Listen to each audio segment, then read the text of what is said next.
24வது custodial டெத்னு ஒரு report வந்தது. ஆனா நீங்க சொல்ற நம்பர் ரொம்ப ஹியூஜா இருக்கு. இது என்சிஆர்பின்னு இருக்கு. அது ஒட்டுமொத்தத்தை சொல்லுது.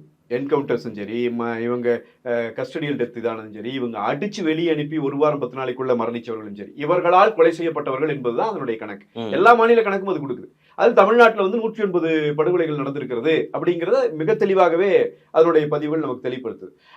உண்மையும் கூட. நான் இன்னும் உங்களுக்கு சொல்றேன், இது தெரியாமல் போவது எண்ணிக்கை ரொம்ப ரொம்ப அதிகம். இந்த மக்களினுடைய சத்தம் கேட்க மாட்டேங்குது. இந்த ஜனநாயகம் இன்னும் பெரிய அளவில் வலிமைப்பட வேண்டும் தான். இல்லைங்க, இப்ப நாங்கள் எதிர்கட்சியாக இப்ப நேத்து கூட இந்த பிரச்சனை வெளியே வந்திருக்காது.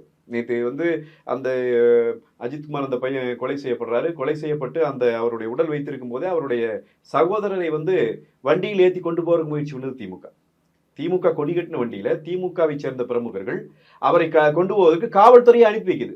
சமாதான பேச்சுவார்த்தை நடத்துறதுக்கு பிரச்சனையை பெருசாக்கிட வேண்டாம். அங்க செந்தில்நாதன் என்கிற எங்களுடைய சட்டமன்ற உறுப்பினர், இப்பொழுது அண்ணா திராவிட முன்னேற்ற கழகத்தின் சட்டமன்ற உறுப்பினர் நேரடியாக அங்க உட்கார்ந்து போராட்டம் பண்ணி இதை பண்ணக்கூடாது, கட்டாயப்படுத்தி அவரை காரில் ஏற்றுவது என்பதே சட்டவிரோதமானது என்பதை சுட்டிக்காட்டி போராட்டத்தை அறிவித்த பிறகுதான் அவர் அந்த முயற்சி கைவிடுறாங்க. அவர் வர்றாரு, அவர் வெளிப்படையாக ஊடகங்களுக்கு பேட்டி கொடுக்கிறார், என்ன நடந்துச்சுங்க சொல்றாரு. எவ்வளவு கொடூரமான வேலைங்க.